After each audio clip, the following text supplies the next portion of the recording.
Ramadan ini juga mendukung kita untuk punya kepedulian sosial yang tinggi. Peduli pada anak yatim, fakir miskin. Pedulilah kepada rakyat ini. Rakyat sedang menjerit. Ramadan ini seharusnya menahan diri kita untuk menahan diri kita untuk tidak berbohong, untuk tidak jujur, untuk tidak berlaku adil.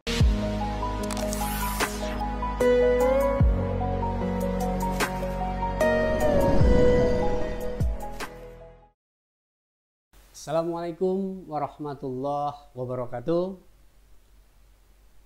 Jumpa lagi dengan saya Masrin dalam program Mimbar Ramadan, Mimbar TV, Koran Mimbar Umum. Pemirsa Mimbar TV yang dirahmati Allah, mudah-mudahan kita semua tetap kuat, tetap konsisten menjalankan ibadah puasa ini. Dan semoga puasa-puasa kita yang kita jalankan hingga hari ini beroleh pahala, beroleh penerimaan dari Allah Subhanahu wa Ta'ala. Oke, pemirsa Mimbar TV yang dirahmati Allah, pada Mimbar Ramadan kali ini kita kedatangan tamu istimewa. Ya.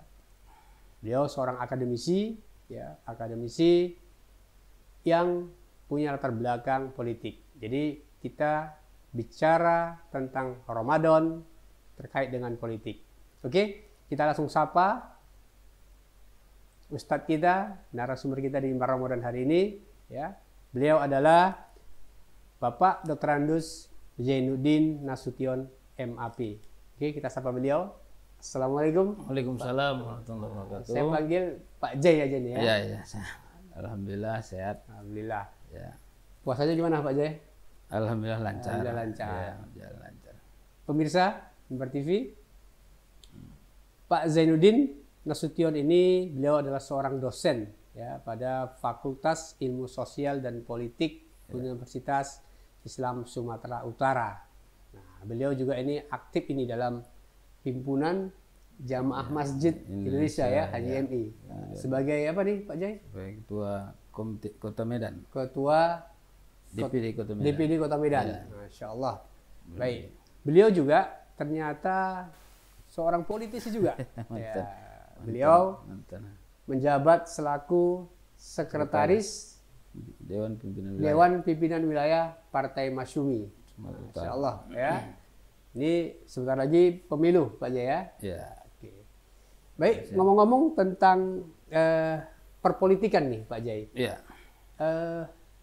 Hari ini kita disuguhkan dengan kondisi politik yang sedikit ruwet ya.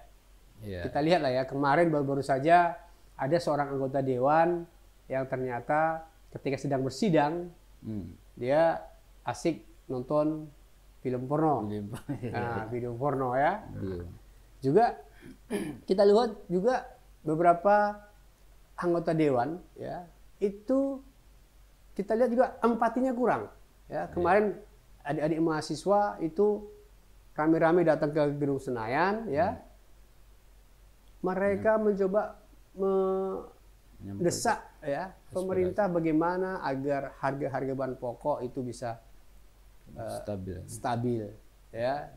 Tetapi ternyata kita lihat banyak politisi kita ini juga cenderung tidak proaktif ya. Harus menunggu mahasiswa turun dulu ke jalan baru mereka melakukan respon. Nah, jadi ini artinya sikap politiknya ini kan kurang peka terhadap kepentingan masyarakat. Ya, begitu juga para eksekutif kita, ya, pemerintah juga seperti itu, ya, yang ternyata juga tidak mampu menekan kenaikan harga-harga. Sementara rakyat begitu sangat susah, bahkan ini mau naik lagi ya, Pak Jaya. Iya, segala minyak, bentuk minyak ini mau naik. Nah, pokoknya segala minyak nih ya. Iya, segala jenis minyak. Oma antri minyak goreng, bapak-bapak antri solar dan Pertalite ya. Pertalite susah belakangan ini ya kan. Iya. Nah itu kondisi seperti itu. Bahkan kemarin di Medan Pak Jai ada juga pejabat kita yang ternyata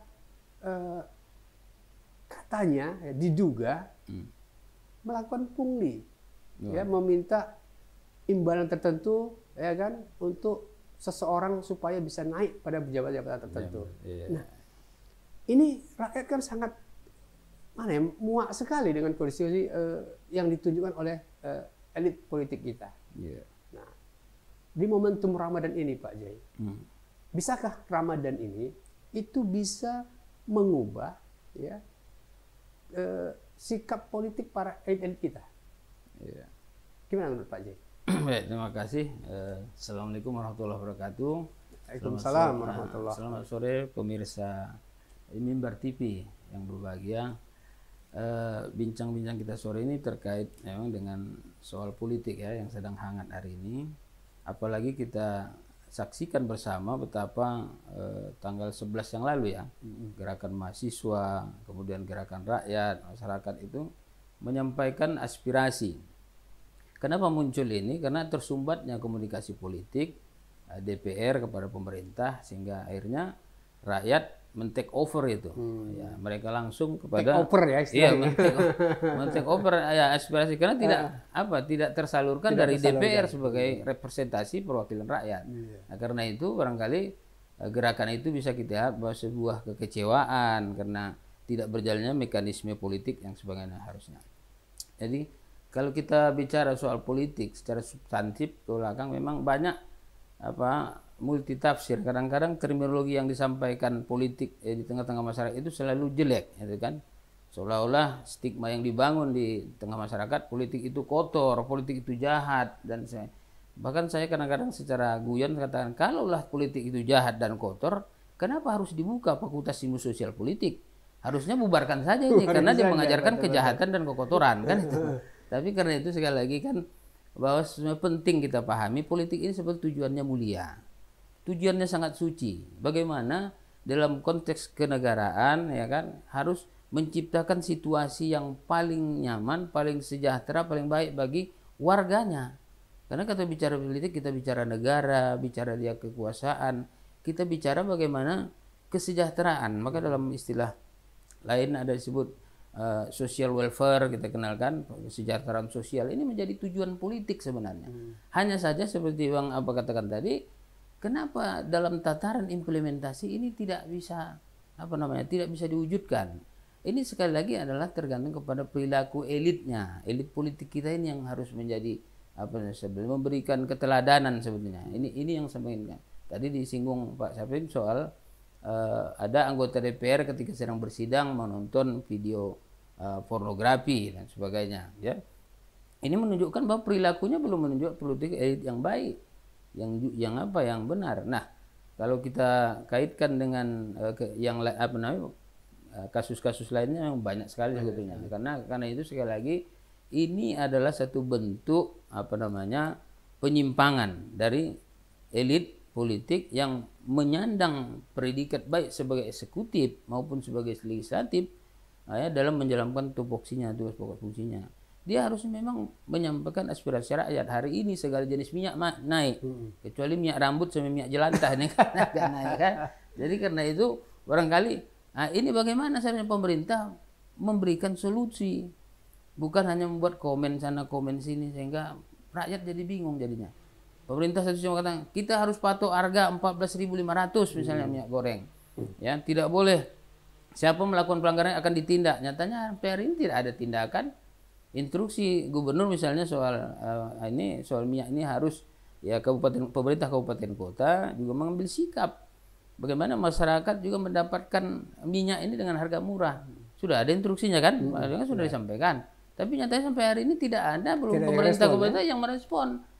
Ya, instruksi ini bahkan sampai hari ini minyak goreng harganya tetap di atas harga yang di atas 15.500 standar yang diapakan oleh pemerintah. Jadi kami kira ini salah satu bentuk secara pribadi perilaku elit kita juga tidak menunjukkan sikap yang ya artinya di bulan suci Ramadan seharusnya kan ada perubahan sikap kita harapkan walaupun tidak bisa harus dalam waktu singkat ini berubah. Ini menyangkut perilaku ini agak panjang ini kan? Penatarannya panjang ini.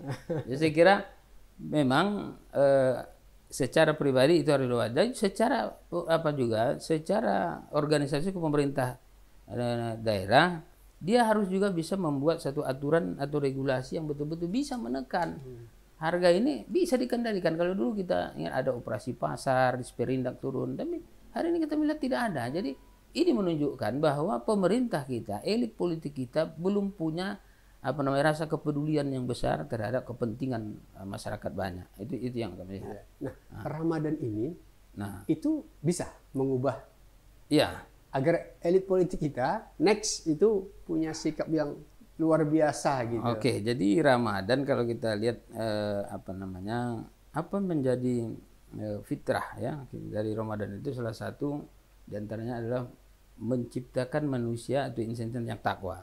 Takwa dalam makna yang lebih luas tentu orang insan yang punya integritas, punya kejujuran. Bertanya, dia harus jujur. Bagaimana seharusnya seorang elit politik ya, dia jujur tidak hanya kepada masyarakat tapi kepada dirinya sendiri. Udah benar nggak yang dilakukannya ini? Ada pungli misalnya di lingkungan pemerintahan, ini yang di wilayah kerja dia misalnya ada pungli. Satu sisi dia tegas, ya kan? Dia pecat, diberhentikan, dipenjarakan misalnya. Tapi di sisi lain karena ini bagian dari teman, kroni, oligarki, ini tidak ya. Ini juga bentuk dilindungi. Dilindungi. Ini bentuk ketidakjujuran pada diri sendiri. Nah, yang kedua, kita juga Ramadan ini diharapkan juga punya kepedulian. Dalam Quran jelas surah Al-Maun itu, ara'aital ladzi yukadzibu biddin fazalikal ladzi yad'ul yatim, ya. Berarti kan celakalah orang, ya kan, yang mendusta agama katanya. Siapa pendusta agama itu? Fazalikal ladzi yad'ul yatim, mereka itulah yang tidak peduli dengan anak yatim.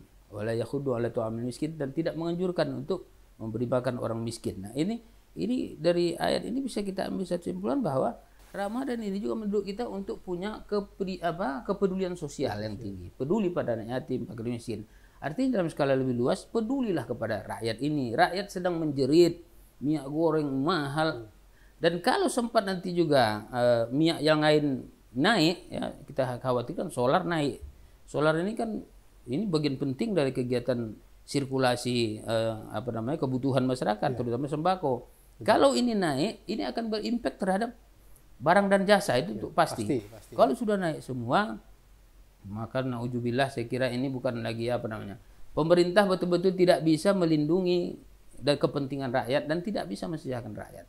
Jadi Ramadan ini seharusnya menahan diri kita untuk menahan diri kita untuk tidak berbohong, untuk tidak jujur, untuk tidak berlaku adil. Nah, ini tadi yang kita bilang. Harusnya sebagai elit politik, sebagai pemerintah, sebagai Indonesia, ya, jadikan Ramadan ini sebagai satu hikmah yang besar tentang bagaimana berlaku jujur, tidak bohong, ya. Bagaimana bisa menjadi imsak, menahan diri, ya, imsak, menahan diri. Ya, menahan diri, tidak banyak berutang lah. Ini juga kan banyak berutang juga kayak akhirnya kan sangsara juga kepada harus menahan utang juga ya, berutang ya. Imsak namanya, ini kan menahan, jangan berutang. Nah, itu tadi, jangan berbohong, menahan diri, jangan menceritai aib orang dan sebagainya. Itu salah satu bagian dari pendidikan Ramadan ini, maksud kita gitu. Jadi kita berharap di Ramadan ini pada elit politik kita, ya, politisi kita sekali lagi yang memberikan keteladanan lah, bahwa mereka seharusnya yang lebih betul-betul saum sebenarnya, betul-betul puasa, menahan itu. Kenapa mereka yang puasa? Karena mereka punya banyak fasilitas untuk melakukan pelanggaran, untuk melakukan melakukan ketidakadilan, ya, karena mereka pegang kekuasaan. Tapi kalau rakyat ini secara umum ya juga harus mengikuti pendidikan Ramadan ini, harus juga mereka ikuti. Tapi umumnya elit lah ini paling penting, karena mereka ini punya kebijakan-kebijakan, punya pengaruh terhadap masyarakat banyak.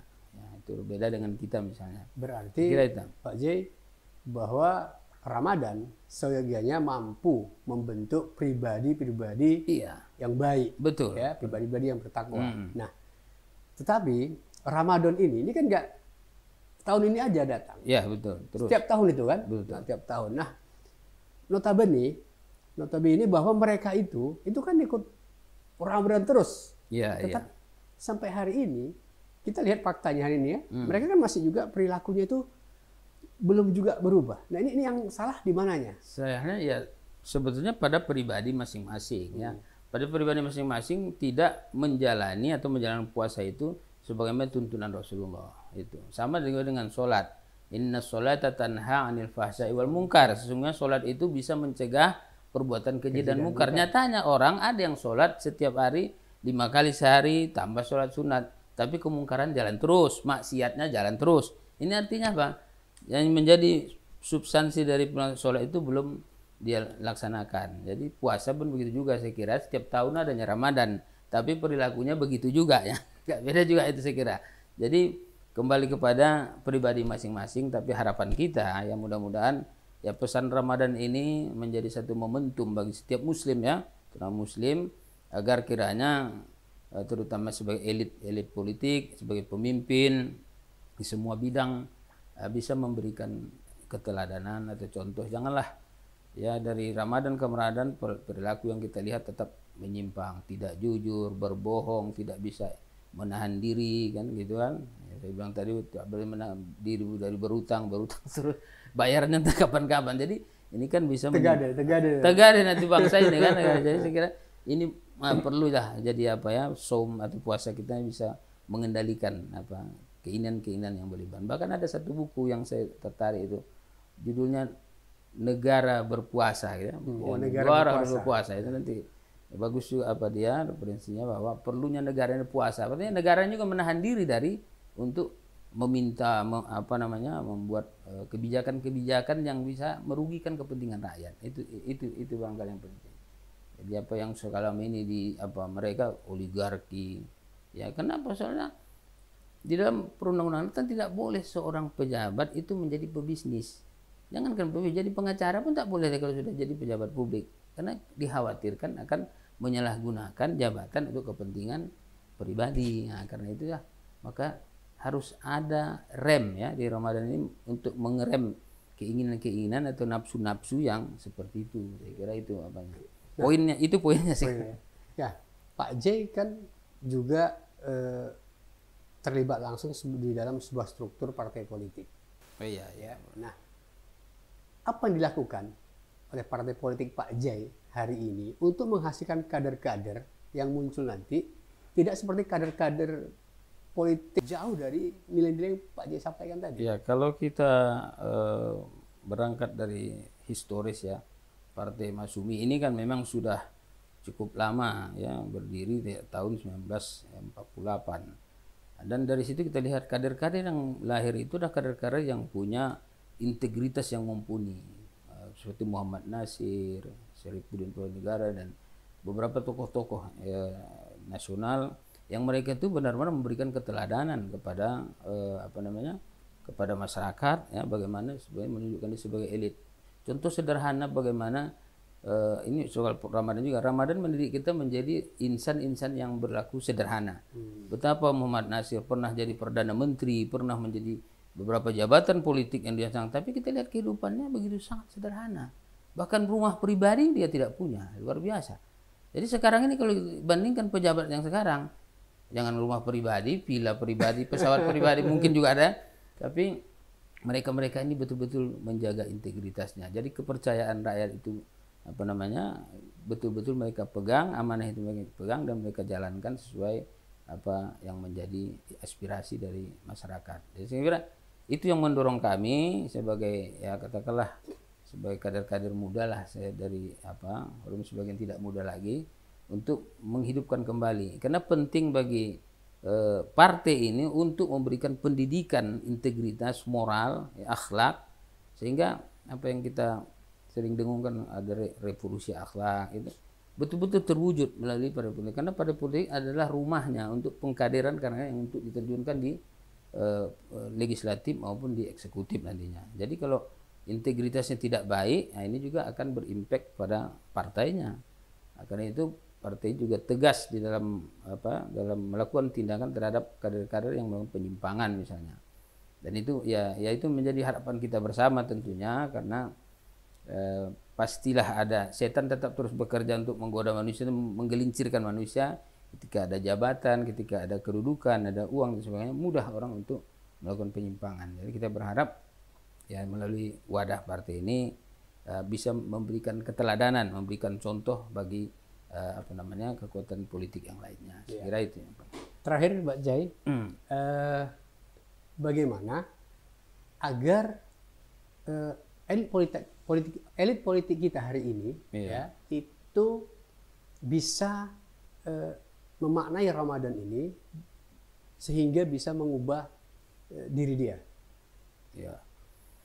Kalau untuk elit politik kita, saya kira tadi ada beberapa poin yang sudah disampaikan terkait dengan perilakunya. Dia harus betul-betul jujur lah dalam mengelola negara, mengelola pemerintahan, baik dari tingkat pusat sampai ke daerah. Jujurlah. Apakah sebagai pejabat kita sudah betul-betul memberikan yang terbaik kepada rakyat, kepada masyarakat kita? Nah, jangan kita berbohong, kita bilang sudah baik segala macam sudah kita, ternyata tidak. Itu hanya hoax kata orang. Nah, bohong, tapi dibuat di media seolah ini yang kita dulu sering pencitraan. Nah, ini kan pencitraan ini kan banyak bohongnya nih. Seolah-olah macam betul aja. Ya? Macam betul aja, rupanya tak betul. Jadi masyarakat selalu tertipu dengan itu. Jangan bohong lah. Jadi perlu ada kejujuran di dalam menata atau mengelola pemerintahan. Yang kedua, tingkatkan kepedulian sosial. Itu pesan Ramadan juga itu.